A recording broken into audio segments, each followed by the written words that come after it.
નમસ્કાર સાથીઓ, સ્વાગત છે મિત્રો. આપણે થોડા સમય પહેલાં ડીવાયએસઓની અંતર્ગત 6 અલગ અલગ સબ્જેક્ટના કરંટ પ્લસ જીએસની સાથે મળીને એક સરસ મજાની સિરીઝ જે છે એ તમારી સમક્ષ રજૂ કરી હતી, જેને આપણે હેલો ડીવાયએસઓ નામ આપ્યું હતું. રાઈટ, તમે લોકોએ આ મટીરિયલને બહુ જ સારો જે છે પ્રતિભાર આપ્યો છે, અથવા તો પ્રતિભા તમે લોકોએ સારી અમને લોકોને આપી છે. એ બદલ બધા જ વિદ્યાર્થી મિત્રોનું દિલથી જે છે હું આભાર માનું છું. ઓકે, બહુ સરસ તમારા લોકોનો રિસ્પોન્સ છે.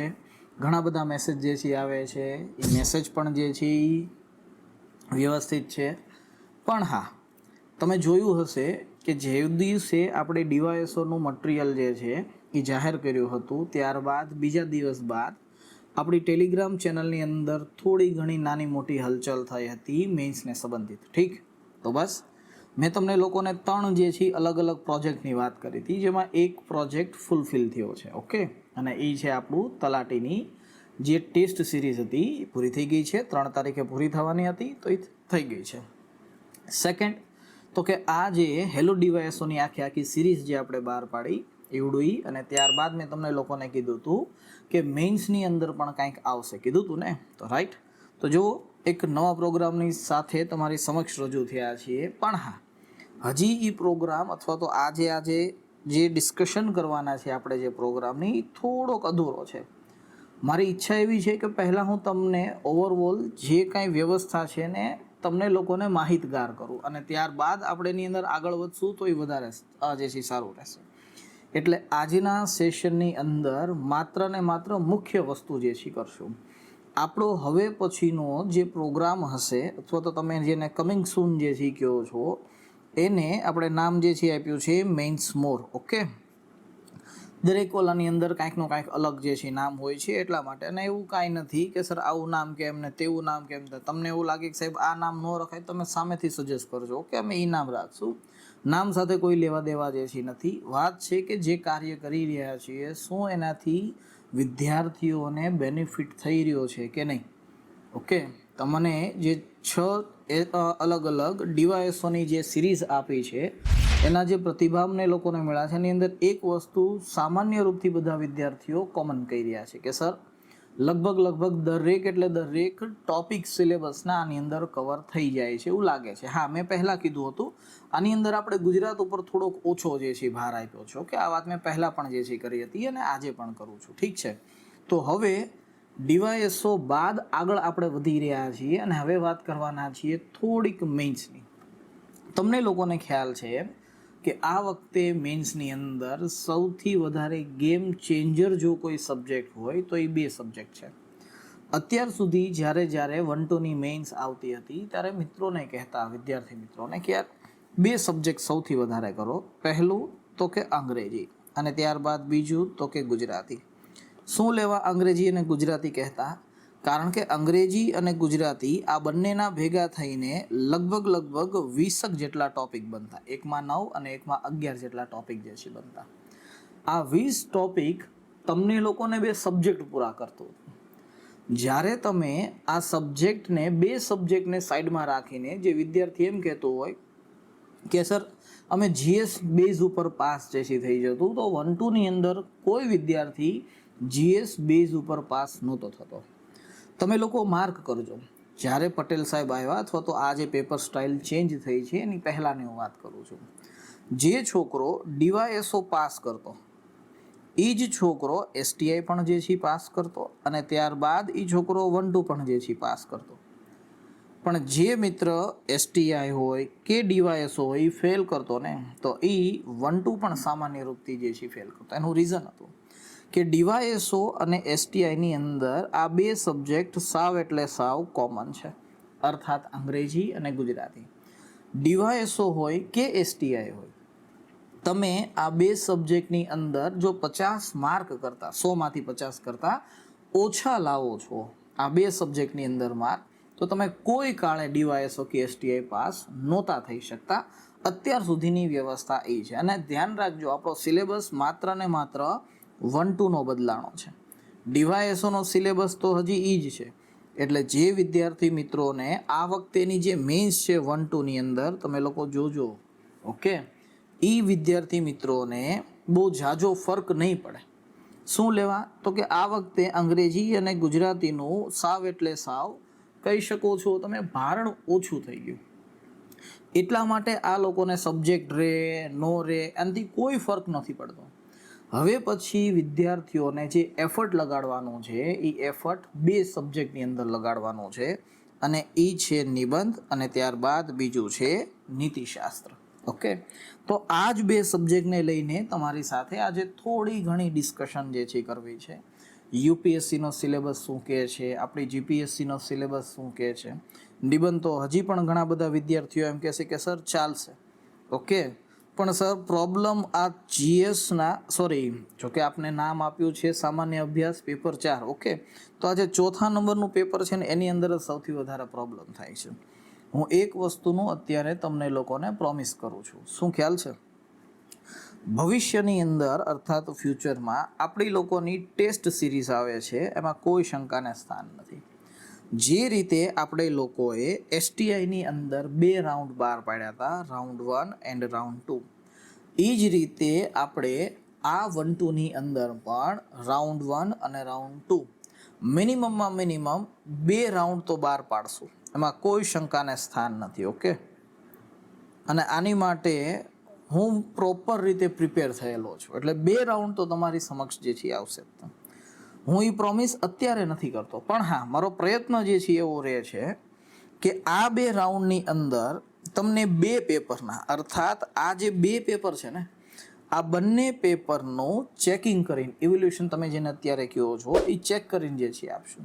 બીજી વસ્તુ, આ બંને જે પેપર છે એના તમને લોકોને અહીંયાથી જે ક્વેશ્ચન પૂછેલા છે એના મોડલ આન્સર પણ આપવાનો પ્રયત્ન રહેશે. પણ હા, આ ટેસ્ટ સિરીઝ ભવિષ્યની અંદર આવશે એટલે ત્યારની વાત ત્યારે જે છે રાખશું. પણ હું તમને લોકોને અત્યારથી કહી દઉં છું કે હા, મેન્સનું આયોજન શરૂ જ છે. ઓકે, હું તમને લોકોને ઓછામાં ઓછો 10 દિવસનો સમય જે છે આપીશ. મેન્સની અંદર તમે લોકો ટેસ્ટમાં જોડાવ એ પહેલાં, એટલે પ્લાનિંગ એવી રીતના જે છે હશે, એટલે મૂંઝાતા જે છે નહીં. તમારા લોકોની જે એક્ઝામ છે એ 20 તારીખે શરૂ થવાની છે 9મા મહિનાની અંદર, રાઈટ ને? તો એ પહેલાં એક વ્યવસ્થિત આખું ટાઈમ પીરિયડથી લઈને દરેક વસ્તુ એની અંદર જે છે એ આપવાની છે. ઓકે, ચાલો, આ બધી કોમન ઇન્ફોર્મેશન હતી, એને પૂરી કરીએ. હવે આગળ જે છે વધીએ. મારો આજનો જે આ ટોપિક છે એ માત્ર ને માત્ર આ 2 સબ્જેક્ટને લઈને જ છે. પહેલું તો કે આપણો નિબંધ, અને ત્યારબાદ સેકન્ડ કહીએ તો નીતિશાસ્ત્રને લઈને જુઓ જરા. લગભગ 1 ઓગસ્ટથી અત્યાર સુધીની અંદર આજે 4 ઓગસ્ટ જે છે થઈ, જો કે અમુક પ્રોગ્રામ આપણે પહેલાં પણ શરૂ કરેલા છે, પણ હા 1 ઓગસ્ટથી થોડોક ફ્લો વધી ગયો છે આપણી ટેલિગ્રામ ચેનલની અંદર. પહેલું, તમને લોકોને ડેલી બેઝ ઉપર કાં તો ઇતિહાસ અને વારસો પેપર 1નો, ઓકે, અથવા તો પેપર 1 and 3નો ભૂગોળ અને પર્યાવરણનો દિવસમાં 1 ક્વેશ્ચન અથવા તો 2 ક્વેશ્ચન તમારી સમક્ષ રજૂ થઈ રહ્યા છે આપણી ટેલિગ્રામ ચેનલની અંદર. ઓકે, જેણે ચેક ન કર્યું હોય એ જઈને જોઈ શકો છો. ત્યારબાદ તો કે બીજી વસ્તુ, તમને લોકોને ખ્યાલ છે કાલ સાંજે એક સરસ મજાની વસ્તુ આપણે લોકોએ જે છે અપલોડ કરી, અને જેને આપણે કહીએ છીએ સિલેબસ ટ્રેકર. આ જીપીએસસી મેન્સ માટે પણ જે છે કામગાર છે, અને ત્યારબાદ આવું તમે તમારો જે સિલેબસ ટ્રેકર છે એને તમે પ્લિમ્સ અથવા તો ડીવાયએસઓની જે પ્લિમ્સ આવે છે એની માટે પણ બનાવી શકો છો. તમે જુઓ છો આ પીડીએફની અંદર જેટલા મિત્રોએ ડાઉનલોડ કરી છે એ લોકોને ખ્યાલ છે કે એની અંદર દરેક સબ્જેક્ટની માહિતી આપી છે. લખ્યું છે કયો ટોપિક બાકી છે, શું નહીં, તમારે કઈ રીતના વર્ક કરવાનું છે, એની પીડીએફથી તમને શું ફાયદો થશે, એક્સેટ્રા. આ બધી જ વસ્તુ આની અંદર આપેલી છે. બીજી વસ્તુ, તમને લોકોને ખ્યાલ છે એમ કે આપણો કોમ્બો જે છે અત્યારે શરૂ છે, ઓફર શરૂ છે 499ની અંદર તલાટીના 10 પેપર અને ત્યારબાદ હેલો ડીવાયએસ. ઓકે, ધ્યાન રાખજો, હજી તલાટીનો 1 પેપર બાકી છે. જેટલા મિત્રોએ મારી પાસે ગૂગલ ફોર્મ તમને લોકો પાસેથી ભરાયું હતું ને એનું રીઝન જ આ છે. જેટલા વિદ્યાર્થી મિત્રોના ગૂગલ ફોર્મ આવેલા છે આ બધાને હજી 1 તલાટીની આખી ક્વેશ્ચન પેપર જે છે આવશે, અને ત્યારબાદ વિથ સોલ્યુશન વાળી પીડીએફ પણ જે છે આવી જશે. ટેન્શન જે છે ન લેતા. ઓકે, ત્યારબાદ નિબંધ માટે આખી એક PDF અપલોડ કરેલી છે આપણી ટેલિગ્રામ ચેનલની અંદર. ઠીક છે, મેઇન્સ છે, તમને લોકોને ખબર છે, ઇનસાઇડ મેઇન્સ છે, એની અંદર આ વસ્તુ અપલોડ કરેલી છે. લખ્યું છે આની અંદર સરસ રીતે નિબંધ શું છે, કેટલા કલાક છે, વિભાગ ક્યાં છે, કોઈ પણ 2 નિબંધો લખવાના. કીધું છે કે નિબંધ લખતા પહેલાં શાંતિથી એકવાર આ નોટ્સ જે છે વાંચો, પ્રેક્ટિસ સમજણ ગ્રહણ કર્યા બાદ કરજો, એ પહેલાં ન કરતા, એક્સેટ્રા એક્સેટ્રા.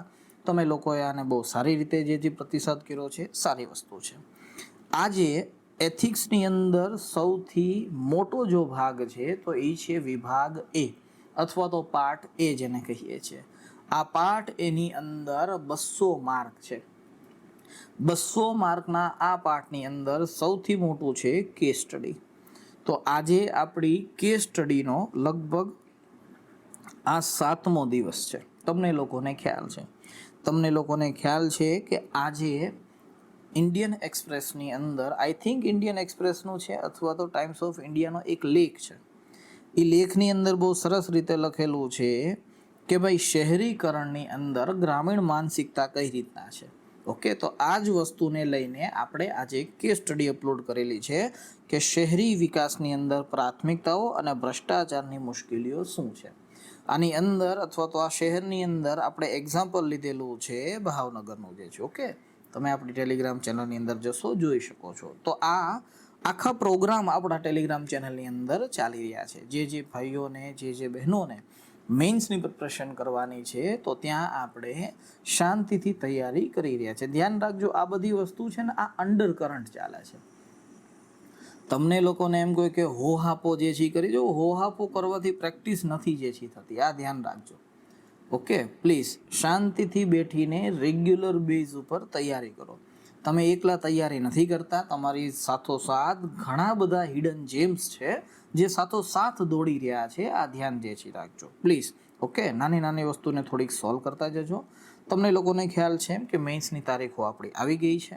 આપણી તારીખોની અંદર વાત કરીએ તો 20 સપ્ટેમ્બરની, જેમાં પહેલું પેપર ગુજરાતી અને અંગ્રેજી ભાષાનું રહેશે. પણ મેં તમને કીધું એમ કે આનું આટલું બધું ઇમ્પોર્ટન્ટ રહ્યું નથી. સૌથી વધારે ઇમ્પોર્ટન્ટ છે તો કે આ પેપરનું, અને ત્યારબાદ સૌથી વધારે ઇમ્પોર્ટન્ટ છે આ પેપરનું. તો હવે પછી જે વાત કરશું એ આ જ પેપરને લઈને. ઓકે, જુઓ જરાક જે છે પહેલાં સારું હતું, હવે 1400 ઓલાનું જે છે થઈ ગયું છે, અથવા તો 1400 માર્કની એક્ઝામ જે છે થઈ ગઈ છે. 150 માર્કનું જે છે એ ઇન્ટરવ્યૂ જે છે આવી ગયું છે. હવે મૂળ વસ્તુની વાત કરીએ. આપણને જે 2 સબ્જેક્ટ આપેલા છે, પહેલું તો કે નિબંધ અને ત્યારબાદ આપેલું છે નીતિશાસ્ત્ર. તો નિબંધની અંદર બીજું કાંઈ નથી લખેલું, ખાલી એટલું લખેલું છે કે પ્રશ્નપત્રની અંદર 2 વિભાગ રહેશે.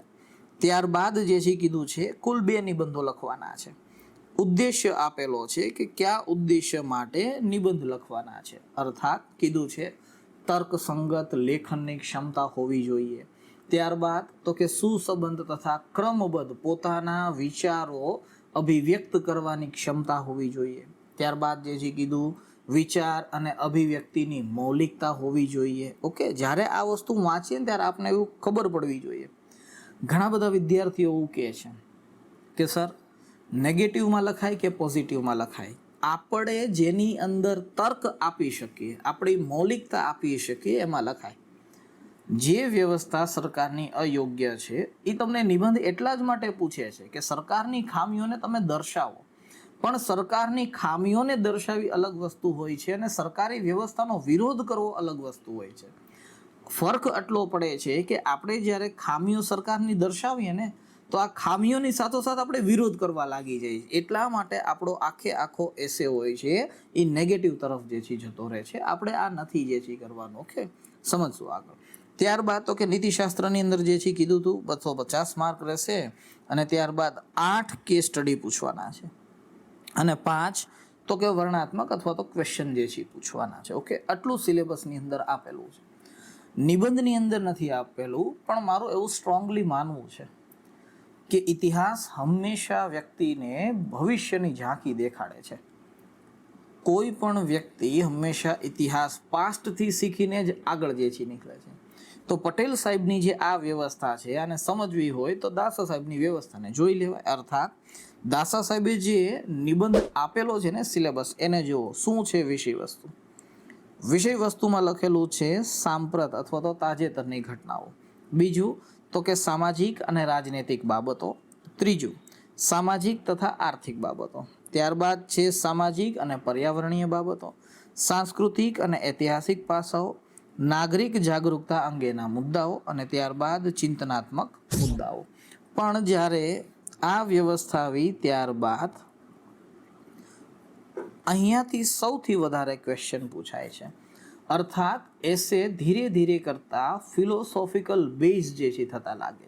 ઘણા બધા લોકોને એવું છે કે આ વખતેના બધા એસે હશે, એસે જે છે હશે એ ફિલોસોફિકલ જે છે હશે, જરૂરી નથી ફિલોસોફિકલ જે છે હોય. ઓકે, આ ધ્યાન જે છે રાખજો. તો હું હજી પણ તમને લોકોને કહું છું કે જેને નથી ખબર કે સર અમારે કયા એસે કરવા જોઈએ તો જોઈ લો, અહીંયા તમને લોકોને બહુ સારી રીતે આપેલું છે. હજી તમારા લોકોનો ઈ ક્વેશ્ચન જે છે હોય કે સર એસે ક્યાંથી જે છે કરવા, અમને લોકોને એ જ નથી ખબર, અમારી પાસે મટીરિયલ જે છે નથી. ઓકે, મટીરિયલ તમારી પાસે જ છે, ક્યાંય ખોટું ખંખોળવાની જરૂર નથી. પહેલું તો કે ન્યૂઝપેપર રીડિંગ કરો. ન્યૂઝપેપરની અંદર જે પણ કોઈ એડિટોરિયલ લેખ આવે છે ને જુઓ, કટિંગ્સને જે છે એડ કરવાનું શરૂ કરો, તમને તમારા સવાલનો જવાબ જે છે મળી જશે. પહેલું કાર્ય આ કરો. બીજું કાર્ય જે છે કરો, જે મંથલી મેગેઝિન આવે છે, મંથલી મેગેઝિન આવે છે એને રીડ સરખી રીતના કરો. ધ્યાન રાખજો, મંથલી મેગેઝિનની અંદર પહેલું તો કે યોજના વાંચજો, ઠીક. ત્યારબાદ જે છે વાંચજો કુરુક્ષેત્ર. આ બંનેની અંદરથી તમને બહુ સારી રીતે જે છે નિબંધના ટોપિક મળી જશે. ધ્યાન રાખજો, આમાં બીજું કાંઈ કદાચ ન વાંચવાનો ટાઈમ રહે તો ચાલશે, પણ એડિટોરિયલ જે છે એ પહેલાં વાંચજો પ્લીઝ. અને ત્યારબાદ જો ટાઈમ રહે, ફ્રી થઈ જાઓ તો બુક્સ વાંચો. બુક્સ એટલે મારી જે ફેવરિટ છે હું એનું જ નામ જે છે લઈશ, જેમ કે ઇકીગાય વાંચો, ગાંધીજીની બુક જે છે વાંચો તો તેમની જીવની છે એ વાંચો, અબ્દુલ કલામ સાહેબની જે છે જીવની વાંચો, કોઈ સ્ટોરી જે છે વાંચો. કે જગમગ ન વાંચતા. હા, એવું ન થાય સાહેબે બુક વાંચવાનું કીધું તો મેગેઝિનની અંદર જગમગ વાંચવાનું શરૂ જે છે કરીએ. જગમગ ક્યારે જે છે વાંચાય? જ્યારે રવિવાર હોય ને એવું લાગે કંઈ કામ ધંધો નથી કરવો ત્યારે જગમગ જે છે વાંચાય. પણ અત્યારે તો તમારે લોકોને તાર્કિક અથવા તો ફિલોસોફિકલ વસ્તુ જ વાંચવી પડશે. આ આપણી મજબૂરી છે, આપણે આને છોડીને આગળ જે છે જઈ શકશું નહીં. ધ્યાન રાખજો, જ્યારે તમે લોકો નિબંધ જે છે લખો છો, ઘણા બધા લોકો આને નિગ્લેક્ટ કરે છે. હું હંમેશા આના ઉપર જે છે બિલીવ કરું છું. જ્યારે આપણે એસેની તૈયારી કરશે ને, હું કરાવીશ, મૂંઝાતા નહીં, એને લઈને આપણે વિડીયો પણ જે છે આ આવશે. ઓકે, તો જ્યારે પણ નિબંધનું ઇમ્પોર્ટન્ટ આવે, હું વધારે નિબંધ વિશે એટલા માટે નથી કહેતો કારણ કે મેં તમને લોકોને નિબંધની આખી પીડીએફ આપી દીધી છે. તો ખોટો અહીંયા જે છે નિબંધને લઈને લાંબી વાર્તા કરવાનો કોઈ જે છે મતલબ નથી. આ ધ્યાન રાખજો. એટલા માટે હું તમને નિબંધની પૂરેપૂરી ઇન્ફોર્મેશન નથી આપતો. એની અંદર આખી પીડીએફ છે જ, તે બધું જ લખેલું છે. ઇન્ટ્રોડક્શન શું છે, બીજો પાર્ટ શું છે, ત્રીજો પાર્ટ શું છે, આ બધું જે છે ખાલી એકવાર રીડ કરી લો શાંતિથી. ઓકે, ધ્યાન રાખજો, એસે લખતા પહેલાંની સૌથી મારા મુજબ જે છે ઇમ્પોર્ટન્ટ જો કોઈ વસ્તુ છે તો એ છે રફ વર્ક. જ્યાં સુધી તમે આ નહીં કરો ત્યાં સુધી તમારો એસે અથવા તો નિબંધ કોઈ દિવસ સારો નહીં થાય. ટ્રાય કરવાની છુટ્ટી. કારણ કે તમે જે કાંઈ પ્રેઝન્ટ કરવા જઈ રહ્યા છો એણે સ્પષ્ટ શબ્દોની અંદર આપણને કીધું છે કે તમારું જે લેખન છે, ઉદ્દેશ્ય જોજો, વાંચજો સરખી રીતના નિબંધનો. બીજો પોઈન્ટ જે છે વાંચજો, એમાં સ્પષ્ટ લખ્યું છે કે પહેલું તો કે શું સંબંધ જે છે હોવો જોઈએ. અર્થાત તમને જે પૂછવું છે એની સાથે તમારો એનો તમે જે લખી રહ્યા છો એનો સંબંધ જે છે હોવો જોઈએ. અને બીજું કીધું છે કે દરેક વસ્તુ ક્રમબદ્ધ હોવી જોઈએ. અર્થાત તમે જે વિચાર વ્યક્ત કરો છો એ પણ ક્રમબદ્ધ હોવા જોઈએ. એવું ન થવું જોઈએ કે તમને જે યાદ આવ્યું ને એ તમે જે છે લખી નાખ્યું. એટલા માટે પ્લીઝ હું આને આઈએમપી જે છે કહીશ, રફ વર્ક પહેલાં કરો. બાકી બધી વ્યવસ્થા તો તમને ગમે એટલી સારી જે છે આવડતી હશે, એનું કોઈ ઇમ્પોર્ટન્ટ જે છે નહીં હોય. ઓકે, ઘણા બધા વિદ્યાર્થી મિત્રો એવું પણ જે છે વિચારતા હોય છે કે સાહેબ આટલી બધી મહેનત કરીને શું કામ છે? કેમ તો કે માર્ક તો એ લોકો પોતાની ઈચ્છા અનુસાર જ આપવાના છે. તો હું દરેક વિદ્યાર્થી મિત્રોને એ સૂચના જે છે આપીશ. ઓકે, અમથા તો બહુ ભગવદ્ ગીતાની અંદર જે છે માનો છો, અમથા તો બહુ જેને તેને કૃષ્ણના જે છે હમણાં જ ફ્રેન્ડશિપ ડે જે છે ગયો ત્યારે સુદામાન કૃષ્ણના મન ભાવે એમ જે છે એકલા સ્ટેટસ જે છે લખ્યા છે. તો એ સમયે કૃષ્ણની વાત યાદ નથી તમને આવડતી? ઓકે, કે તમારા હકમાં માત્ર ને માત્ર કર્મ કરવાનું જે છે લખ્યું છે, બરાબર? તો તમારું ઉત્તરદાયિત્વ સારું લેખન કરવાનું છે, સારી વ્યવસ્થાને આપવાનું છે, પ્રોવાઈડ કરવાનું છે. તમને માર્ક આપે છે, નથી આપતા, પેપરમાં આ થાય છે, આ બધી વસ્તુનું તમારું કામ જ નથી. જો તમે એ બધી વસ્તુ ઉપર ધ્યાન આપશો કે આટલું બધું કરીએ ને આમ કરીએ ને તેમ કરીએ, તો ધ્યાન રાખજો તમે કોઈ દિવસ એક્ઝામ પાસ નહીં થાવ. કારણ કે જે વ્યવસ્થા તમારા હાથમાં જ નથી, એ વ્યવસ્થા ઉપર ડિસ્કશન કરીને તમે હાસિલ શું કરી લેશો એ કયો જરા. એની કરતાં બેસ્ટ એ વસ્તુ છે કે તમે જે કરી શકો છો ને એને સૌથી સારામાં સારું જે છે કરો. ઓકે, બીજું કંઈ નહીં થાય. આ ધ્યાન જે છે રાખજો. આ જે કોઈ વ્યવસ્થા ઉપર ક્વેશ્ચન માર્ક કરવો બહુ જ ઇઝી હોય છે. કોઈ પણ વ્યવસ્થા ઉપર કોણ ના પાડે છે? સૌથી મુશ્કેલ વસ્તુ એ છે કે વ્યવસ્થાને સુધારીને તેના સ્થાન પર નવી વ્યવસ્થા બિલ્ડ જે છે કરવી. તો એ વસ્તુ ત્યારે થશે જ્યારે તમે ત્યાં જશો. બહાર બેઠા બેઠા એ વસ્તુ જે છે ન થાય. એટલે જે વસ્તુ આપણા હાથમાં ન હોય ને એના ઉપર ખોટું ડિસ્કશન કરીને જે છે કાંઈ કામ જે છે નથી. એટલે પ્લીઝ તમે તમારું કામ સારી રીતે જે છે પરફેક્ટલી જે છે કરજો. ઓકે, અથવા તો કરવાનો પ્રયત્ન જે છે કરજો. તો દાસા સાહેબ વાળું જે સિલેબસ છે, પ્લીઝ હું તમને લોકોને એ એક્સ્ટ્રા જે છે કહેવા માંગુ છું કે એ એકવાર જે છે એ રીડ કરી જજો. ઓકે, ચાલો હવે તો કે જે સૌથી ઇમ્પોર્ટન્ટ વસ્તુ છે હવે એની ઉપર ડિસ્કશન કરીએ. આપણે નીતિશાસ્ત્રને લઈને જો સમય લાગશે તો અમુક લેક્ચરોના સેશન્સ પણ જે છે આવશે. ઓકે, પ્રોમિસ નથી કરતો, કારણ કે પ્રોમિસ કરીએ ને પછી જે છે આપવું પડે છે. તો એના કારણે બેસ્ટ છે કે હું તમને કહી રહ્યો છું કે જો ટાઈમ રહેશે, મેઇન્સમાંથી થોડાક ફ્રી થશું તો હું જાતે જે છે એથિક્સના જે છે લેક્ચર લેવાનું સ્ટાર્ટ કરીશ, પણ સમય રહેશે ત્યારે જે છે. ઓકે, ધ્યાન રાખજો. હવે વાત કરીએ નીતિશાસ્ત્રની, જે સૌથી નવું છે. અને હા, એક વસ્તુ ખાસ મારે તમને લોકોને કહેવાની છે કે આપણે જે પેપર સેટ તૈયાર કરશું, ઓકે, એની અંદર એક સબ્જેક્ટ નવો આવ્યો છે. આઈ થિંક તમે જેને કહો છો સોશિયોલોજી. ઓકે, આ જ સોશિયોલોજી છે એને અલગથી હું સમાજશાસ્ત્ર લખું છું. આ જ સોશિયોલોજી, સોશિયલ પ્રોબ્લેમ્સ આની અંદર બધી વસ્તુ આવી ગઈ, કાંઈ બાકી નહીં. ઓકે, પણ આ તો એક મોટો શબ્દ છે એટલા માટે સમાજશાસ્ત્ર જે છે લખી નાખ્યો છે. બાકી સોશિયલ પ્રોબ્લેમ્સ સમાજશાસ્ત્રની અંદર જ જે છે આવી જાય છે. ઓકે, તો જે સમાજશાસ્ત્રનું જે આખા ક્વેશ્ચન છે, પેપર છે, બને તો તમને એના પણ આન્સર આપવાનો પ્રયત્ન જે છે કરશું. ધ્યાન રાખજો, હું પ્રોમિસ હજી નથી કરતો. આ મારું પ્લાનિંગ છે કે હું તમને આ 3 સબ્જેક્ટ જે પહેલી વાર આવી રહ્યા છે, જેનું કોઈને ડાયરેક્શન જે છે એ નથી, મન ભાવે એવા જે છે અથવા તો મનમાં આવે એવી રીતના જે છે, પ્લીઝ ભણવાનું શરૂ ન કરતા એક ડાયરેક્શન સાથે કામ કરવાનું શરૂ જે છે કરજો. જો તમે પહેલાંથી કોઈની સાથે જોડાયેલા છો, ડાયરેક્શન લઈને જે છે બેઠેલા છો, તો મારી તમને લોકોને એ જ સલાહ જે છે રહેશે કે પ્લીઝ ઓકે કન્ટિન્યુ જે છે કરજો. આ વ્યવસ્થા અથવા તો આ સબ્જેક્ટ એવા છે કે જો તમે રસ્તામાં ઊભા રહી જશો અથવા તો થોડીક વાર માટે બ્રેક જે છે લઈ જશો તો બધી જ વસ્તુ બાષ્પીભવન થશે. એ ન થાય એનું ખાસ જે છે ધ્યાન રાખજો. ઓકે, ચાલો આગળ જે છે વધીએ. હા, ભૂલાઈ ગયું તો તમને લોકોને સોરી કે ભાઈ માઇક શરૂ છે કે બંધ છે? શરૂ છે એટલે વાંધો નહીં. જુઓ જરા, આ વખતે એથિક્સનું પેપર આખું ઇન્ટ્રોડ્યુસ જે છે થયું છે. એથિક્સના પેપરની જો વાત કરીએ તો આની અંદર 2 વિભાગ જે છે જોવા મળે છે. પેપર આખું 3 કલાકનું છે. ઓકે, ટોટલ જો વાત કરીએ માર્ક્સની તો ટોટલ માર્ક્સ 250 છે. આ 250 માર્ક્સની અંદરથી એક તો કે તમે 200 માર્કનું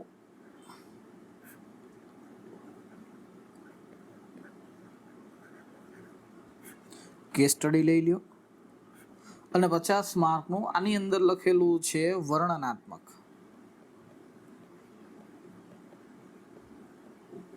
ઓકે, તો વર્ણનાત્મક વ્યવસ્થા છે. આને એમણે નામ આપ્યા છે પાર્ટ એ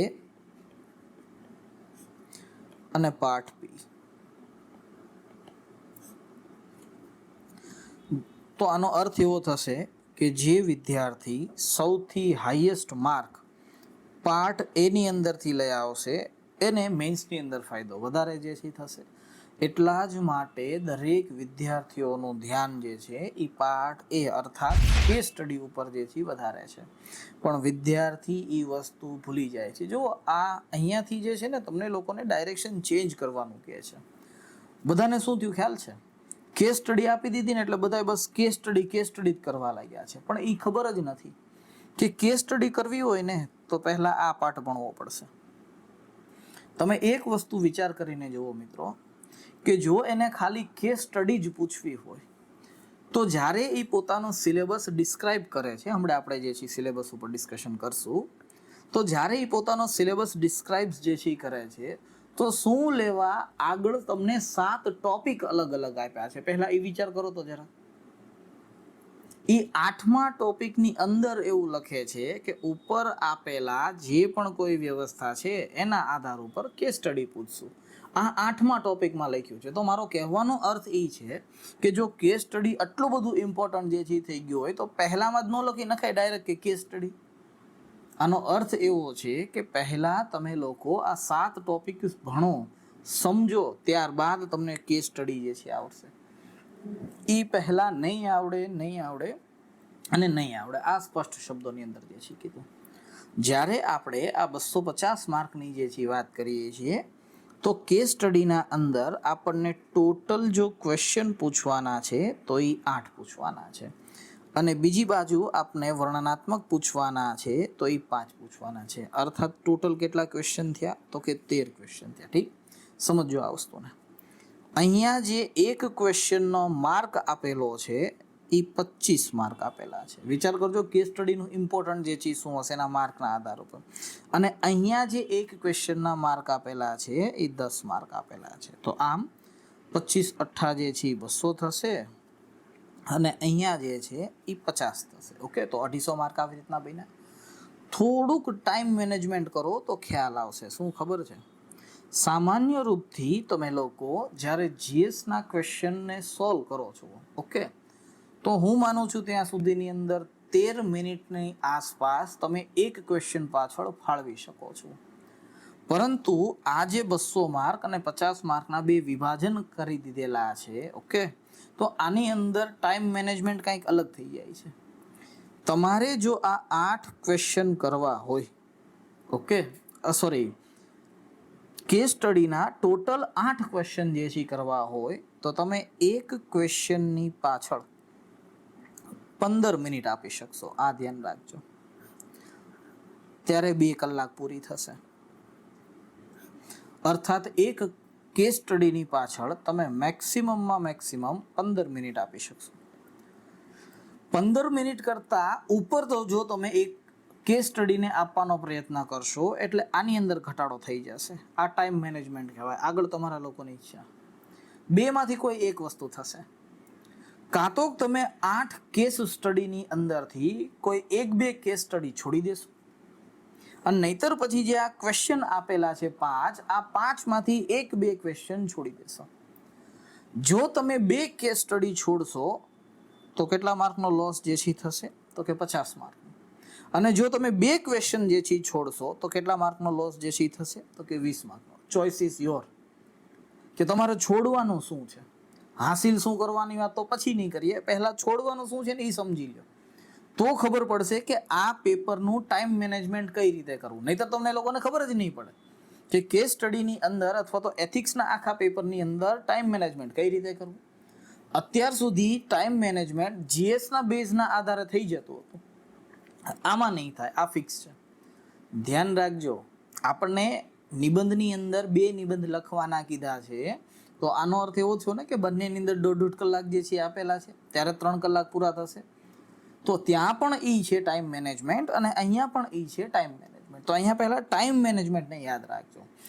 અહીંયા તમે પાર્ટ બી માંથી 2 ક્વેશ્ચન છોડો છો તો 20 માર્કનો લોસ જાય છે અને અહીંયા તમે 2 કેસ સ્ટડી છોડી દો છો તો 50 માર્કનો લોસ જાય છે.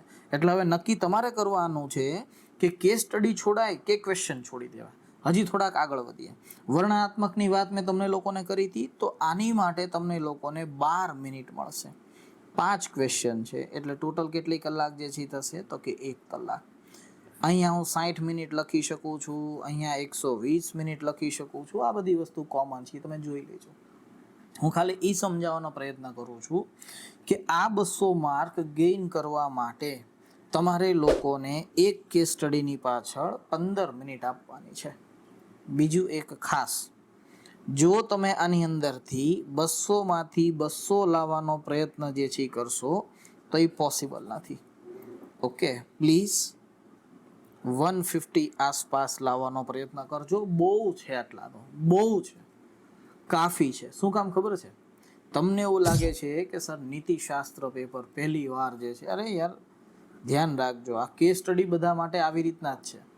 તમને જે અત્યારે અઘરું લાગી રહ્યું છે એ જ બધી વસ્તુ બધાને અઘરી જ લાગી રહી છે, સહેલી કોઈને લાગી નથી રહી. આ ધ્યાન રાખજો. આ વખતે અમે તો આટલા વર્ષથી જે છીએ વિદ્યાર્થીઓના ટચની અંદર હોઈએ, આ તે બધી વસ્તુને જોતા આવ્યા છીએ. તો હવે પછી અમુક વસ્તુ હોય ને એ થિયોરિટિકલ ન હોય, એ પ્રેક્ટિકલ થઈ જાય. ધ્યાન રાખજો, આ વખતે આટલી બધી વિદ્યાર્થીઓની અંદર એક્ઝામને લઈને ક્યુરિયોસિટી દેખાતી નથી કે ઓહો એક્ઝામ છે ચલો કરી નાખીએ, ઓહો ચલો એક્ઝામ છે કરી નાખીએ. આમ બધા શાંત છે, એમ ખબર નહીં શું લેવા શાંત છે, જો કે મોટી મોટી ખબર છે, પણ હા શાંત છે લોકો. વિદ્યાર્થીઓ મેઇન્સ હોવા છતાં પણ આમ આળસ કે સર જોયું જશે, આવશે તારે જોઈ લેશું એમ. એ જે તૈયારી કરવાની ધગજ હોવી જોઈએ ને એ ધગજ આ વખતે જે છે નથી દેખાતી. ખબર નહીં જીપીએસસીએ ધગજ ઓલવી નાખી છે, પાણી ફેરવી દીધું છે, આપણે એની ઉપર ડિસ્કશન નથી કરતા. પણ હા, વિદ્યાર્થીઓની અંદર એ જે હોવું જોઈએ કે યાર ચલો મેઇન્સ છે આપણે તૈયારી જે છે કરી નાખીએ, એ નથી દેખાતું. ધ્યાન રાખજો. અને આ નોટ્સમાં વર્ડ જે છે લખવું હોય ત્યાં, જે વિદ્યાર્થી આ વખતે થોડીક ફોર્સફુલી મહેનત કરી લેશે, થોડીક બધા કરે છે એની કરતાં કંઈક અલગ અને વ્યવસ્થિત તૈયારી કરી લેશે, એ મેઇન્સ આરામથી પાસ કરશે. જોઈ લેજો તમે લોકો. બરાબર? શું લેવા ખબર છે? મેં તમને કીધું એમ કે માહોલ જ નથી. વિદ્યાર્થીઓની અંદર એક આળસ છે. બરાબર? એટલે તમને એવું હોય કે ઓહો મને છોડીને ઘણા બધા લોકો તૈયારી કરે છે. તૈયારી બહુ ઓછા વિદ્યાર્થીઓ કરી રહ્યા છે. અને તમે જોજો મેઇન્સનું જ્યારે કટ ઓફ આવશે ત્યારે હું તમને લોકોને કહીશ.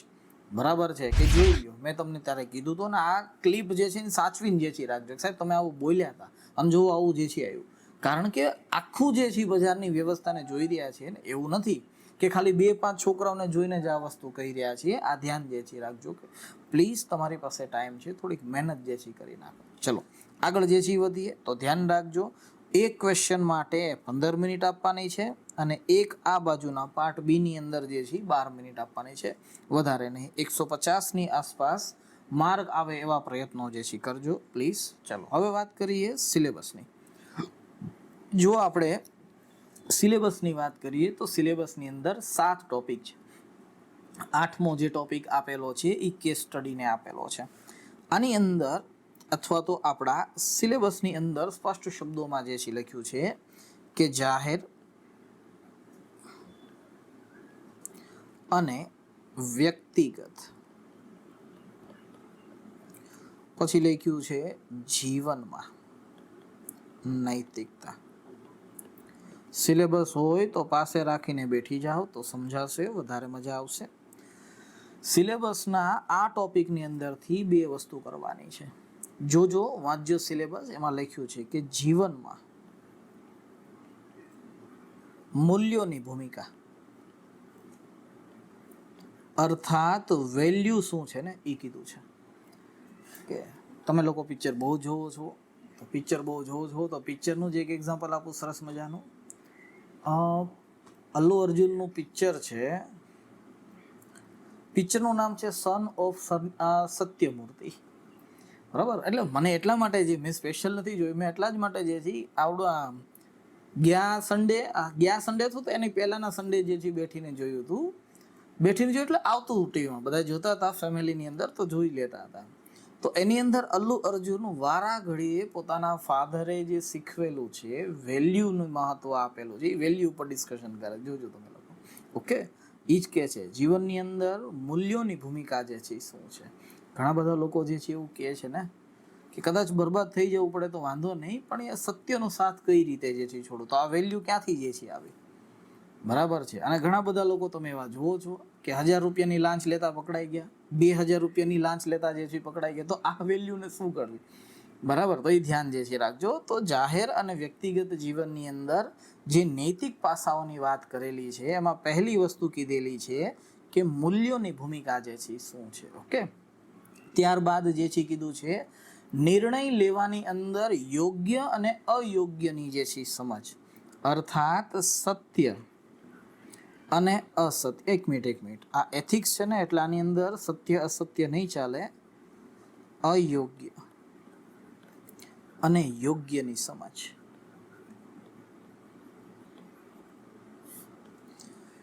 સવાલ એ છે કે કોઈ વ્યવસ્થા યોગ્ય છે કે અયોગ્ય છે એ નક્કી કોણ કરશે. આ એક્ઝામ્પલ હું ક્લાસમાં ઘણી વખત જે છે આપું છું, 1000 વાર આપેલું હશે કે પોલીસને પૂછો તમે અથવા તો સામાન્ય વ્યક્તિને પૂછો કે ચોરી કરવી એ વસ્તુ યોગ્ય છે કે અયોગ્ય, તો એ ડાયરેક્ટ કહેશે કે અયોગ્ય છે.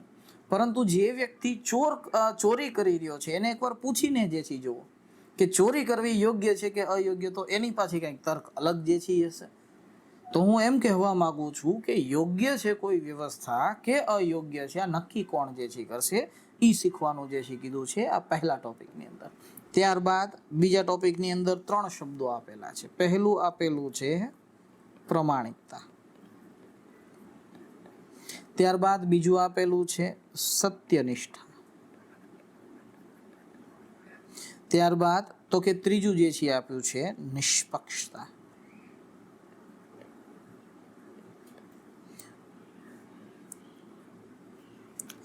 આ ટોપિકની અંદર સામાન્ય રૂપથી તેમણે પારદર્શિક વ્યવસ્થાની વાત કરી છે, ટ્રાન્સપરન્સી જેને આપણે લોકો જે છે કહીએ છીએ. તો સત્યનિષ્ઠા રાખો, તેની સાથે પારદર્શિતા પણ રાખો. તમે કોઈ કાર્ય જો, આ બધા શબ્દો ગોખી લેવાના છે તમારા આન્સરની અંદર. આ બધા જ શબ્દો આવવા જોઈએ. આ બધા શબ્દો નહીં દેખાય એટલે તમે ગમે એટલું સારું પ્રેઝન્ટ કરેલું હશે, માર્ક નહીં મળે અને નહીં મળે. ઓકે, આ ધ્યાન રાખજો. કીધું છે આની અંદર કે તમે લોકોની સાથે એક ન્યાયપૂર્ણ વ્યવહાર જે છે કરો.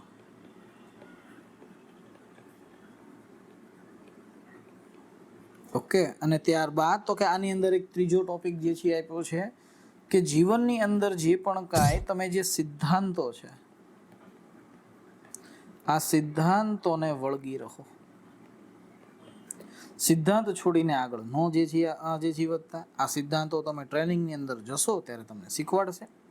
ઓકે, ત્રીજા જો વાત કરીએ તો શાસનની અંદર સંવેદનશીલતા કીધું છે. હવે સમજજો,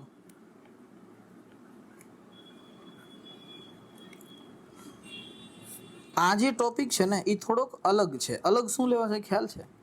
અંગ્રેજીમાં કંઈક અલગ લખેલું છે અને ગુજરાતીની અંદર કંઈક અલગ લખેલું છે. ગુજરાતીમાં લખેલું છે શાસનની અંદર સંવેદનશીલતા. જો આપણે અંગ્રેજીની વાત કરીએ તો અંગ્રેજીની અંદર લખ્યું છે કમ્પેશન, અર્થાત કરુણા રાખો, લોકો પ્રત્યે દયા રાખો. ઓકે, અને ત્યારબાદ બીજું આપ્યું છે એમ્પથી રાખો. એમ્પથીનો અર્થ જે છે થાય છે સહાનુભૂતિ. તો ગુજરાતી વાળા મિત્રો ખાસ ધ્યાન રાખજો, અહીંયા ખાલી સંવેદનશીલતા લખેલી છે, જ્યારે કરુણાવાળો ટોપિક છે એ ગુજરાતીની અંદર ગાયબ છે. જો કે તમે સંવેદનશીલ જે છે બનવાનો પ્રયત્ન કરો છો.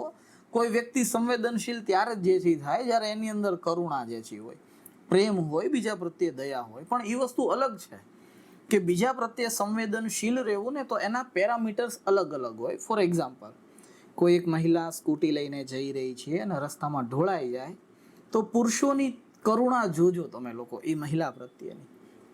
અને બીજી બાજુ બિચારો બજરંગ દળ કોઈ પુરુષ જે છે એ ગાડી લઈને જતો હોય અને રસ્તામાં ભબ થઈ ગયો હોય તો જોજો એ જ બધા પુરુષોની આ છોકરા પ્રત્યેની સંવેદનશીલતા જે છે શું હોય છે. ઓકે, તો એના પેરામીટર્સ અલગ અલગ હોય છે, પણ હા અહીંયા કીધું છે આપ નહીં રાખવાનું, તો આપણે જે છે રાખશું.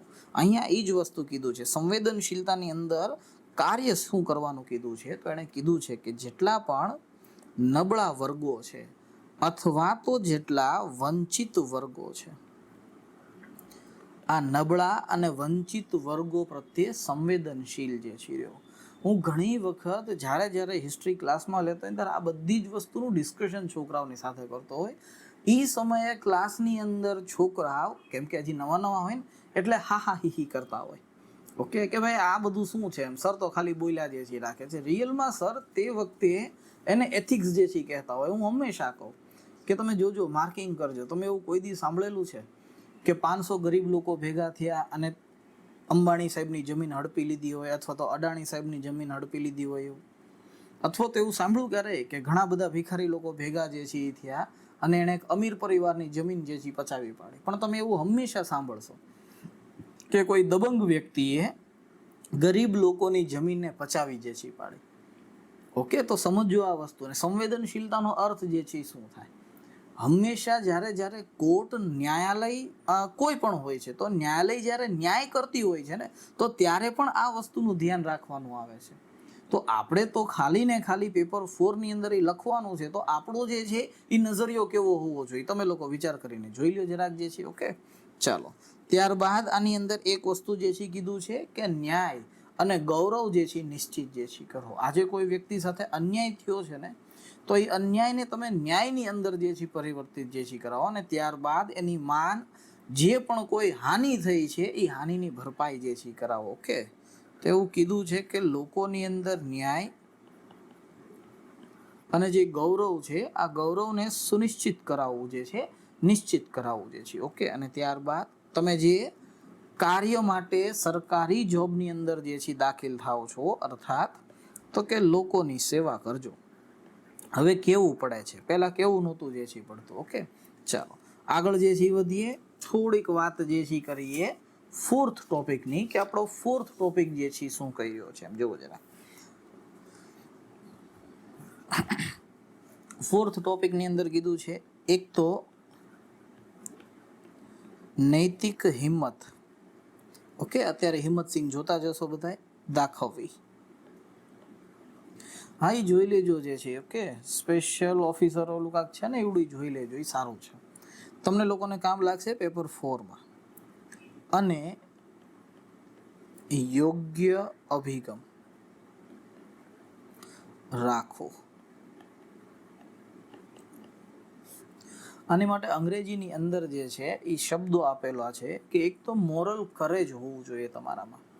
જેમ કે હમણાં એક કેસ સ્ટડી જે છે આવી હતી, તમને લોકોને કદાચ ખ્યાલ હોય તો, કે તમે કોઈ એક ડિપાર્ટમેન્ટની અંદર જાઓ છો, ત્યાં કાસ્ટિઝમ છે, એ કાસ્ટિઝમ વાળી આખી જે છે કેસ સ્ટડી જે છે હતી, એને લઈને ઘણા બધા વિદ્યાર્થીઓની અંદર ક્યુરિયોસિટી જે છે કે આમાં જવાબ શું આવે. તો આમાં લખેલું છે, જોઈ લો તમે. કીધેલું છે કે મોરલ કરેજ જે છે રાખો, નૈતિક હિંમત રાખવી. તમે સાચા છો તો છો, એનાથી પછી પીછેહટ જે છે ન થવી જોઈએ. અને ત્યારબાદ જે છે કીધું છે કે ટેકિંગ ધ રાઇટ સ્ટેન્ડ જે છે, અર્થાત તમે એક સાચું જે છે ને સ્ટેન્ડ ક્લિયર લ્યો. તમને એમ લાગે છે તમારી નજરની અંદર, કાયદાની નજરની અંદર, અને જેમાં લોકોનું ભલું થતું હોય છે કે આ વસ્તુ વ્યવસ્થિત છે, તો એ સ્ટેન્ડ ઉપર બન્યા જે છે. બીજાના પ્રેશરની અંદર આવીને કામ જે છે ન કરો, એ જ વસ્તુ છે. જ્યારે તમને અહીંયા બીજાના પ્રેશરની વાત કરે તો આની અંદર મુખ્ય વસ્તુ શું આવશે, તો કે ભ્રષ્ટાચાર. ઓકે, આ સ્પષ્ટ શબ્દોમાં કીધું છે કે ભ્રષ્ટાચાર તેમજ ખોટા કાર્યો છે એના પ્રત્યે સ્પષ્ટ અભિપ્રાય રાખો કે ભાઈ આ ખોટું છે તો ખોટું છે, આ કોઈ દિવસ સાચું જે છે નહીં થાય. ત્યારબાદ કીધું છે કે દબાણ સાથે. એટલા માટે તમને લોકોને કહીએ છીએ સિલેબસના એક શબ્દોને તોડી નાખો અને ત્યારબાદ રીડ કરીને જે છે વાંચવાનું શરૂ કરશો, તમને સબ્જેક્ટ આસાન જે છે થઈ જશે. સાવ એટલે સાવ ફરક એટલો છે, તમે સબ્જેક્ટના સિલેબસને તોડવાનું પસંદ જે છે નથી કરતા, એટલા માટે થોડુંક જે છે એ અઘરું લાગે છે. એક કીધું છે દબાણ સાથે, અને ત્યારબાદ કીધું છે એક અનૈતિક પ્રભાવ સાથે. અત્યાર સુધી તમે જેટલી કેસ સ્ટડી વાંચી હશે ને, હું દાવાથી એક વસ્તુ કહું છું, એમાં એક બે સ્ટેટમેન્ટ જે છે ને કમ્પલસરી લખેલા હશે. શું ખબર છે? કે તમારા ઉપલા અધિકારીઓનો તમારા ઉપર પ્રેશર ક્રિએટ કરવામાં આવી રહ્યો છે. બીજું તમને એવું લખેલું હશે કોઈ સ્પેસિફિક કાસ્ટ વાળા લોકો મંત્રીમાં છે, અથવા તો એનો કાસ્ટનો વ્યક્તિ મંત્રીમાં થઈ ગયો છે, અને ત્યારબાદ તમારી ઉપર પ્રેશર જે છે ક્રિએટ કરે છે. કેસ સ્ટડીની અંદર આ બે વસ્તુ હંમેશા જે છે આપશે. એટલા માટે કે છે તમને લોકોને કેસ સ્ટડીમાં લખેલું છે સિલેબસમાં, દબાણ સાથે અને અનૈતિક પ્રભાવની અંદર આવીને કોઈ કાર્ય નથી કરવાનું. આ દરેક વ્યવસ્થાનો શું કરવાનું છે? તો કે વિરોધ કરો. એની હાવ જે છે વિરોધ કરો. કયો છો ને કે સાહેબ એમાં જવાબ શું આવે? એ કાસ્ટિઝમ વાળો આખી કેસ સ્ટડી હતી, એમાં જવાબ શું આવે? જુઓ, જવાબ અહીંયા લખેલો છે. આપણે જોતા નથી એટલા માટે આપણને એ જવાબ નથી દેખાતો, બાકી જવાબ તો એને લખી દીધો છે કે આપણે લખવાનું જે છે શું છે. બસ આની અંદર ટર્મિનોલોજી જે એથિક્સની માગે છે એ એડ કરવાની છે. ત્યારબાદ જુઓ તો એને જરાક શું કીધું છે? કીધું છે કે લોકહિત માટે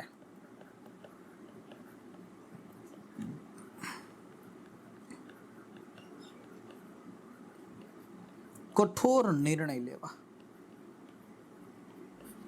લોકોના હિત જ્યાં હોય ત્યાં તમે રિજિડ જેને કહેવામાં આવે છે એવા નિર્ણયો જે છે લઈ શકો છો.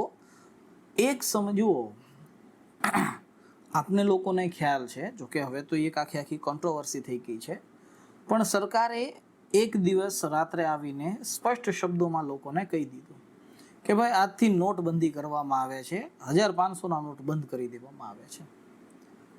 એ એક નિર્ણયથી કેટલા બધા લોકોને પ્રભાવ પડ્યો જુઓ તો જરા. આખા દેશને પ્રભાવ પડ્યો, આખા દેશને.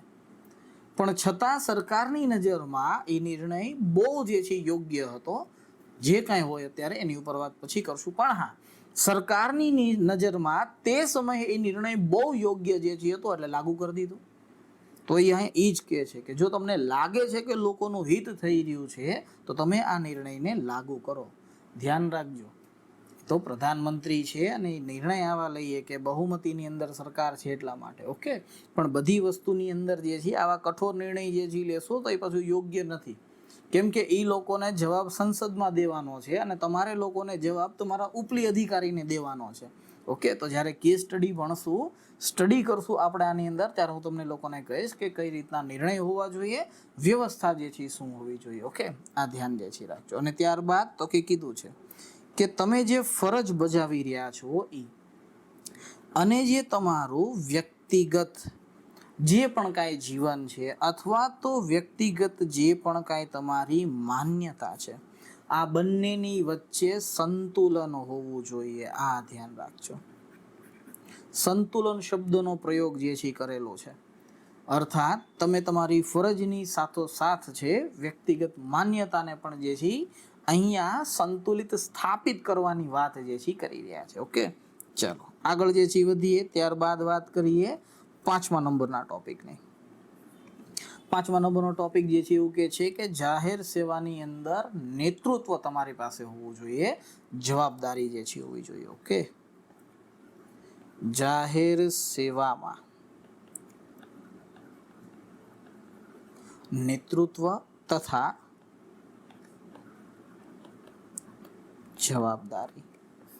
હું જ્યારે ક્લાસ જે છે અથવા તો ઓફલાઈન ઓનલાઈન કોઈ પણ ક્લાસ હું લેતો હોય ત્યારે કહું ને હંમેશા કે ધ્યાન રાખજો, રિસ્પોન્સિબિલિટી અને એકાઉન્ટેબિલિટીમાં ફરક હોય. એ સમયે છોકરાઓ જે છે દાંત કાઢતા કે સાહેબ આ ખબર નથી પડતી રિસ્પોન્સિબિલિટી શું છે ને એકાઉન્ટેબિલિટી શું છે. જો અહીંયા લખ્યું છે જવાબદારી, આ રિસ્પોન્સિબિલિટી થઈ. અહીંયા સ્પષ્ટ શબ્દોમાં કીધું છે કે લીડરશિપ અને responsibility in public sector area અથવા તો જે છે પબ્લિક સર્વિસ જે છે લખેલું છે.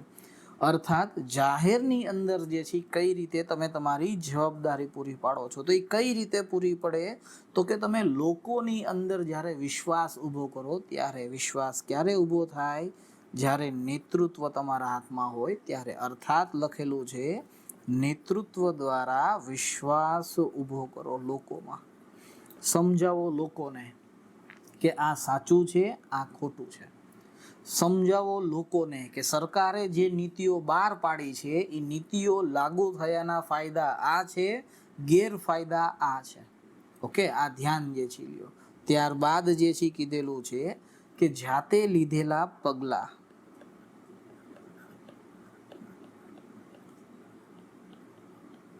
ઓકે, ત્યારબાદ બીજું આપેલું છે કે જાતે લીધેલા નિર્ણયો. ઓકે, જાતે લીધેલા પગલાં અને જાતે લીધેલા જે પણ કોઈ નિર્ણયો છે તો આ નિર્ણય લેવાની જવાબદારી પણ તમારી રહેશે. આ ધ્યાન રાખજો. ઓકે, એ જવાબદારી તમારે લેવી પડશે, કારણ કે તમારા જ નિર્ણય લેવાના કારણે આ પગલું જે છે ભરાયું છે, એટલા માટે તમારે આ જવાબદારી જે છે લેવી પડશે, રિસ્પોન્સિબિલિટી લેવી જે છે પડશે. ઓકે, આ ધ્યાન જે છે રાખજો. અને ત્યારબાદ કીધું છે કે સરકારી જે પણ કોઈ સંસ્થા છે આ દરેક સંસ્થા લોકો માટે કાર્ય કરે છે. આ લોકો માટે કાર્ય કરે છે ને એને જાગૃત જે છે કરો. ઓકે, આ ધ્યાન રાખજો. ત્યારબાદ છઠ્ઠો ટોપિક જે છે આપેલો છે, કીધું છે પારદર્શિતા.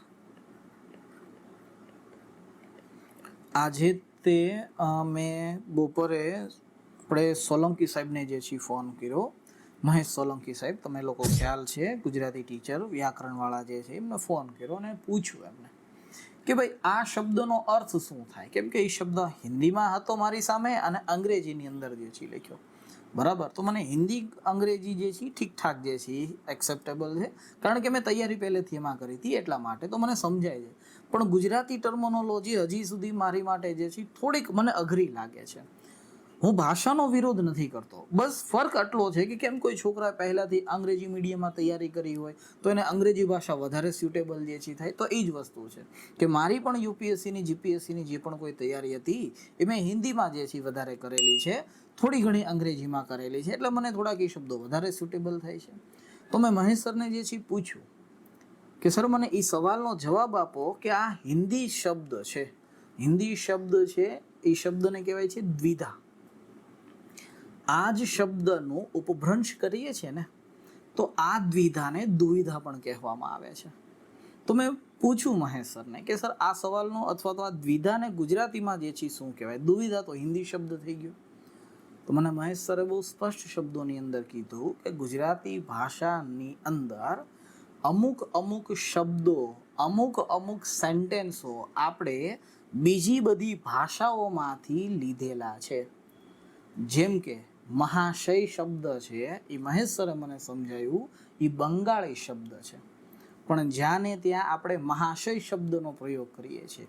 આપણે કહેતા બાબુ મોશાય, તો આ બાબુ મોશાયમાંથી મહાશય બહાર આવેલું છે, મને નહોતી ખબર, એ મને મહેશ સરે જે છે કીધું. એટલે ધ્યાન રાખજો, હું એ સમજાવવાનો પ્રયત્ન કરું છું કે આ જે પારદર્શિતા છે ને, આ પારદર્શિતા હિન્દી વર્ડ્સ છે.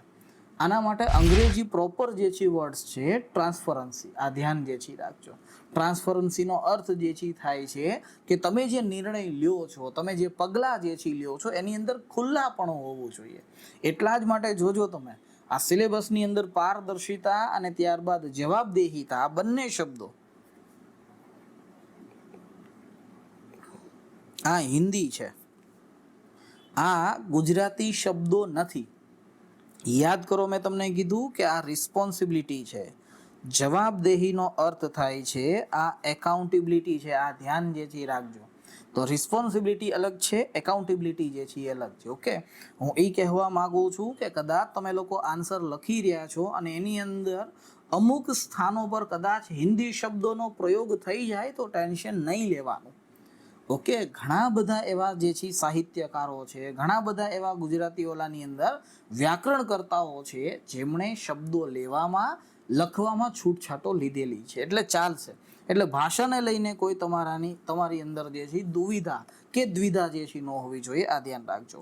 પારદર્શિતા અને જવાબદેહીની અંદર અર્થાત ટ્રાન્સપરન્સી અને એકાઉન્ટેબિલિટીની અંદર જેવું કહે છે કે નિર્ણય જે પણ તમે લોકો કરી રહ્યા છો આ નિર્ણય લેવાની અંદર ખુલ્લાપણું હોવું જોઈએ. ઓકે, હવે તમે વિચાર કરો, આ જ વસ્તુ જોઈ લો, અહીંયા ખુલ્લાપણું લખેલું છે અને અહીંયા પારદર્શિતા લખેલું છે. તમને વધારે કયો શબ્દ સ્યુટેબલ જે છે થાય છે? ઓકે, આ બહુ સ્વાભાવિક વસ્તુ છે અમુક એવા ગુજરાતી શબ્દો એટલે બહુ ટેન્શન નહીં લેવાનું, બરાબર. કોઈ ભાષા જે છે એને લઈને વિરોધાભાસ મનની અંદર જે છે ન હોવો જોઈએ, આ ખાસ જે છે ધ્યાન રાખજો. ઓકે, ત્યારબાદ જે છે આની અંદર કીધું છે કે જે પણ કોઈ જાહેર સંસાધનો છે એનો યોગ્ય રીતે ઉપયોગ થાય તેવું કાર્ય કરો.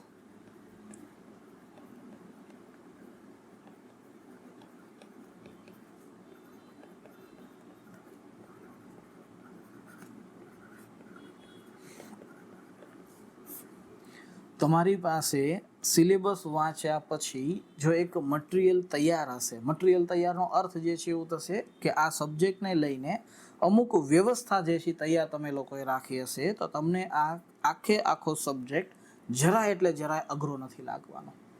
ઓકે, પણ જો તમે સિલેબસ વગર ડાયરેક્ટ તૈયારી શરૂ કરી દીધી હશે અથવા તો તમે ખાલી બસ રટ્ટા મારવાની અંદર જે છે લાગેલા હશો, તો આનું પરિણામ આગળ જતાં ખરાબ આવશે. આ ધ્યાન જે છે રાખજો. પ્રોપર ફોકસથી તમે કાંઈ કાર્ય નહીં કરી શકો, જવાબ નહીં જે છે આપી શકો. ઓકે, ત્યારબાદ 7મો ટોપિક આપ્યો છે આપણા મુજબ. આ લાસ્ટ ટોપિક છે 8મા ટોપિકની અંદર કેસ સ્ટડી છે એટલા માટે. ઓકે, કીધું છે વહીવટમાં નૈતિકતા રાખો, અને ત્યારબાદ કીધું છે આ નૈતિકતા રાખ્યા બાદ તેના પડકારો કયા કયા છે એ આપને ખબર હોવી જોઈએ. ઓકે, ફોર એક્ઝામ્પલ એક નાનું એવું જે છે આપી દો એટલે સમજાઈ જશે. આપણને લોકોને ખ્યાલ છે કે કાસ્ટિઝમ છે આપણા દેશની અંદર એ સૌથી મોટું દૂષણ છે. આજે પણ, પહેલાં પણ હતું, આજે પણ હતું. સામાન્ય હું ઇતિહાસનું એક્ઝામ્પલ એટલા માટે તમારી સમક્ષ જે છે રજૂ કરું છું કારણ કે તમને એના વિશે ખ્યાલ હશે, એના વિશે જાણ હશે એટલા માટે. અન્યથા હું હિસ્ટ્રીનો એક્ઝામ્પલ જે છે ન લેત. અને બીજી વસ્તુ, આ જે આખો સબ્જેક્ટ છે એ સમાજ સાથે સંકળાયેલો છે. હવે આ સબ્જેક્ટની અંદર હું સાયન્સનું એક્ઝામ્પલ જે છે લઈશ તો એ એક્ઝામ્પલ યોગ્ય પણ જે છે નહીં કહેવાય. એ ધ્યાન જે છે રાખજો. ઓકે, સમજવાનો પ્રયત્ન કરજો જરા.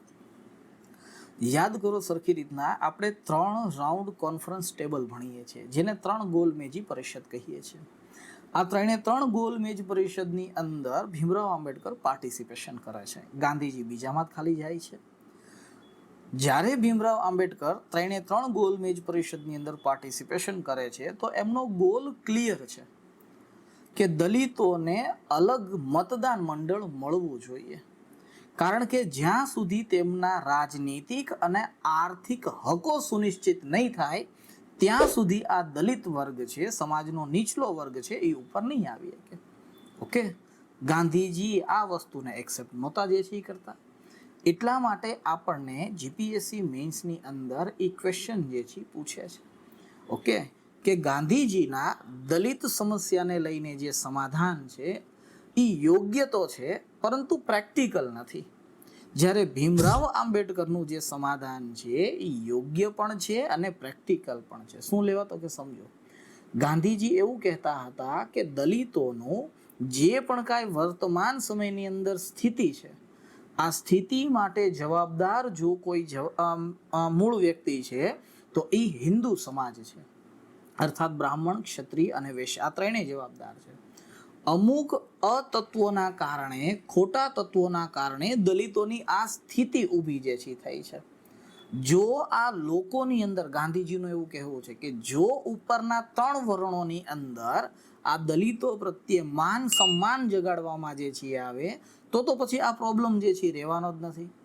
તમે જ વિચાર કરીને જે છે જુઓ કે શું ગાંધીજી આ વસ્તુ પર અથવા તો આ વ્યવસ્થા પર યોગ્ય ડાયરેક્શન આપતા હતા.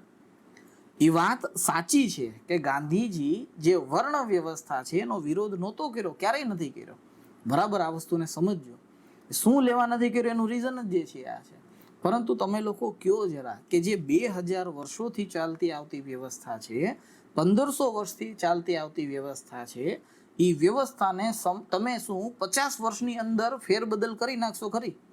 એ પોસિબલ જ જે છે નથી. એટલા માટે ભીમરાવ આંબેડકર તેમની સામે એક બીજો તર્ક રજૂ કરે છે કે દલિતોને જો તમારે બીજા સમાજની બરાબર લાવવા હોય તો એને 2 કાર્ય કરો. પહેલું તો કે એને રાજનીતિક અધિકારો જે છે આપો, એ છે આરક્ષણ.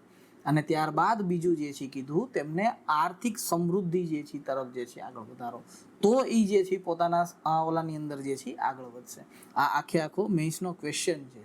હું એટલા માટે આ આખી વસ્તુ કીધું. આમાં લખ્યું ને વહીવટની અંદર નૈતિકતા અને પડકારો શું છે, તો કે દલિતોનું ઉત્થાન કઈ રીતે જે છે થશે એ કીધું છે અહીંયા સ્પષ્ટ શબ્દોમાં. વાંચો ટોપિક, ઓકે, તો સમજાશે.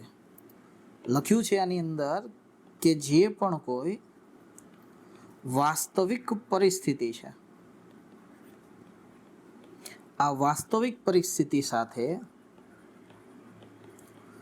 નિયમોનું સંતુલન રાખો. જે બનાવેલા છે રૂલ્સ, એક્ટ, રેગ્યુલેશન જે પણ કોઈ છે, ઓકે. ત્યારબાદ એમણે બીજું કીધું છે જે આપણા વિરોધી છે તેમના હિતોનું નિરાકરણ કરો. ઓકે, એના મનમાં જે દ્વેષ છે, જે સરકારની વ્યવસ્થા અથવા તો જે કહી શકો છો તમે વહીવટી વ્યવસ્થાની અંદર જે દ્વેષ છે એ દ્વેષને દૂર કરવામાં જે છે આવે. ત્યારબાદ જે છે કીધું છે લાસ્ટ, તો કે સત્તાનો જવાબદારી પૂર્વક અથવા તો જવાબદારી પૂર્ણ ઉપયોગ કરો અને ત્યારબાદ ન્યાય નક્કી કરો. આટલી વસ્તુ આ 7મા ટોપિકની અંદર જે છે આપેલી છે. હવે એક વસ્તુ આમાં નથી, આમાં મિસિંગ છે, જે આપણા યુપીએસસીના સિલેબસની અંદર છે. યુપીએસસીનો સિલેબસનો 4થો પોઈન્ટ, એમાં પણ 8 ટોપિક જ આપેલા છે, તો મૂંઝાતા નહીં. એનો જો તમે લોકો 4થો ટોપિક વાંચશો તો એમાં લખ્યું છે ભારતીય તથા વિદેશના દાર્શનિક મહાન ચિંતકો. ઓકે, આ ટોપિક એમાં લખ્યું છે, આપણામાં જે છે નથી લખેલું. આ બધી વ્યવસ્થાને સમજવી હશે તો અમુક જે વિદેશના ચિંતકો હશે તમારે એને પણ સમજવા પડશે. આ સ્વાભાવિક છે, કારણ કે બધાની રાજ્યની પરિભાષા અલગ અલગ હોય છે. આ ધ્યાન જે છે રાખજો. ઓકે, જ્યારે સર્વપલ્લી રાધાકૃષ્ણન હોય છે એ જ્યારે મૂળ પાર્લિયામેન્ટની અંદર જે છે આવે છે ત્યારે ઘણા બધા લોકો એવું છે કે એક દાર્શનિક શાસક હોય. ઓકે, તો એ ધ્યાન જે છે રાખજો. જો શું દાર્શનિક રાજા શું છે, શું વ્યવસ્થા છે દાર્શનિક રાજાની, આધુનિક અભિગમ એનો કેવો છે, વર્તમાન પ્રશાસનિક વ્યવસ્થા કઈ રીતે સંકળાયેલી છે, આ નાની નાની વસ્તુનું આપણે લોકો ધ્યાન જે છે દોરશું. 8મો ટોપિક અહીંયા હું લખી દઉં છું, કેસ સ્ટડી છે, જેને આપણે ઉપરના 7 ટોપિકના આધારે સમજવાનો પ્રયત્ન જે છે કરશું. ઓકે વિદ્યાર્થી મિત્રો, આ પહેલો લેક્ચર હતો આપણા એથિક્સનો. એની અંદર મેં તમારી સાથે 2 વસ્તુનું ડિસ્કશન કર્યું. જે 2 સબ્જેક્ટ છે તેનું, પહેલું તો કે નિબંધનું અને ત્યારબાદ બીજું છે એથિક્સનું. નિબંધની પીડીએફ મેં તમને આપણા ટેલિગ્રામ ચેનલની અંદર અપલોડ કરી દીધી છે, તમે જોઈ શકો છો. અને એથિક્સની હવે પછી પીડીએફ ધીરે ધીરે કરતાં તમારી સુધી પહોંચવા જે છે લાગશે. બીજી વસ્તુ, સમય જેમ જેમ રહેશે તેમ તેમ આપણે એથિક્સના હું પોતે લેક્ચર કન્ડક્ટ કરવાનો છું. જે વિદ્યાર્થી મિત્રો જોડાવા માંગતા હોય ઇન્ફોર્મેશન જે છે આપી દેજો. સમયની સાથે વિડીયો જે છે આવતા રહેશે. ઓકે, તો આજ અહીંયા સુધી રાખો. અને હા, જતાં જતાં એક ખાસ વસ્તુ, મેઇન્સ મોર આવશે, એમાં કોઈ શંકાને જે છે સ્થાન નથી. ઓકે, આજે અહીંયા સુધી રાખો, મને રજા આપો. અને હા,